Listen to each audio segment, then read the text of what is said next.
नमस्कार, मैं गौरी और आप देख रहे हैं इंडिया पब्लिक खबर। पटना में आज कांग्रेस और भाजपा कार्यकर्ताओं के बीच जमकर बवाल हो गया।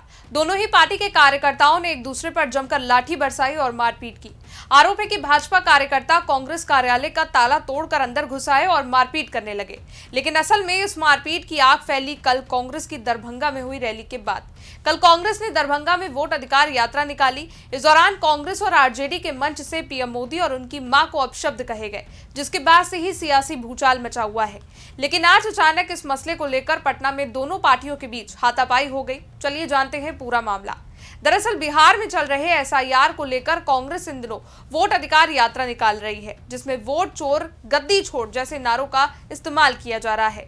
कल राहुल गांधी की ये रैली दरभंगा पहुंची। इस रैली में पीएम मोदी के खिलाफ जमकर नारे लगे, लेकिन इसी बीच कांग्रेस और आरजेडी के मंच से प्रधानमंत्री नरेंद्र मोदी और उनकी स्वर्गीय मां के खिलाफ आपत्तिजनक भाषा का इस्तेमाल किया गया। वायरल वीडियो में वोट चोर गद्दी छोड़ जैसे नारे और अभद्र टिप्पणियां सुनाई दी थी। इसके साथ ही पीएम मोदी की मां के लिए अपशब्दों का इस्तेमाल किया गया। अब मामले में सियासी हंगामा शुरू हो गया है। तो वहीं अब दरभंगा की सिमरी पुलिस ने आरोपी भपूरा निवासी रिजवी उर्फ राजा को वीडियो फुटेज के आधार पर गिरफ्तार भी कर लिया है। बताया जा रहा है कि पंचर दुकान चलाने वाला रिजवी कांग्रेस का पदाधिकारी नहीं बल्कि स्थानीय नेताओं का समर्थक है।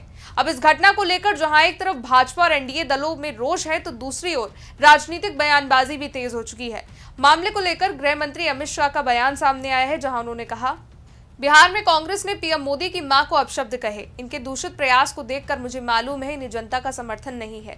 मोदी जी की माता जी का जीवन गरीब घर में अपनी सभी संतानों को संस्कारी करके बड़ा करने में बीता। उनका बेटा पूरे विश्व में ख्याति पा रहा है। राहुल गांधी को थोड़ी सी शर्म है तो मोदी जी और उनकी मां के लिए कहे गए अपशब्दों पर माफी मांगे।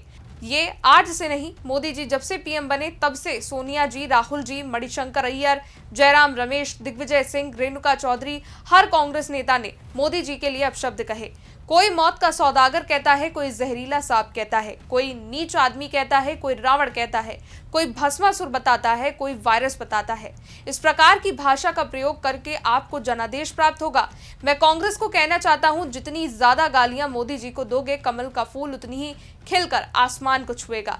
इसके अलावा भाजपा के राष्ट्रीय अध्यक्ष जेपी नड्डा ने भी बयान दिया और कहा, इस तरह की टिप्पणियां दो शहजादों द्वारा बिहार की संस्कृति का भी अपमान है, जिन्होंने अभद्रता की सारी हदें पार कर दी। दोनों नेताओं को इस घृणित कृत्य के लिए तुरंत माफी मांगनी चाहिए।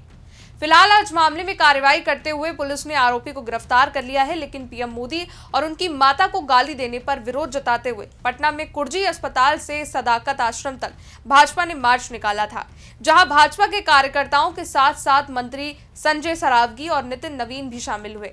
लेकिन अचानक मार्च में मारपीट हो गई। कांग्रेस और भाजपा कार्यकर्ताओं में आपस में पथराव हुआ, जिसमें कार्यकर्ता घायल हुए तो कई लोगों के सर फूट गए हैं। हालात ये बने कि पुलिस को हाथ में पिस्तौल लेकर इस हंगामे को शांत कराना पड़ गया। कांग्रेस कार्यकर्ताओं ने आरोप लगाया कि भाजपा कार्यकर्ता कांग्रेस कार्यालय का ताला तोड़कर अंदर आ गए और कार्यालय पर पत्थरबाजी करने लगे। इस पत्थरबाजी से कांग्रेस ऑफिस में खड़े कई वाहनों को भी नुकसान पहुंचा है।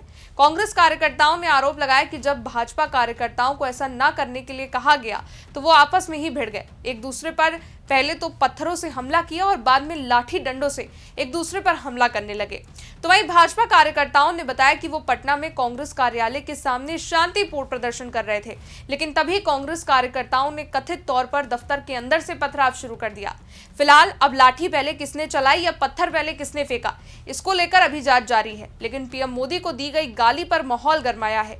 भाजपा इसे नीतीश कुमार और नरेंद्र मोदी के विकास कार्यों के खिलाफ विपक्ष की नकारात्मक राजनीति बता रही है। कांग्रेस और आरजेडी इसे सियासी हमले के रूप में देख रहे हैं। इस घटना का मतदाताओं पर क्या प्रभाव पड़ेगा, अब ये आने वाले वक्त में साफ होगा। फिलहाल इस पर आपका क्या कहना है, कमेंट सेक्शन में जरूर बताइएगा। वीडियो को लाइक कीजिएगा, शेयर कीजिएगा, चैनल को सब्सक्राइब कीजिएगा। शुक्रिया।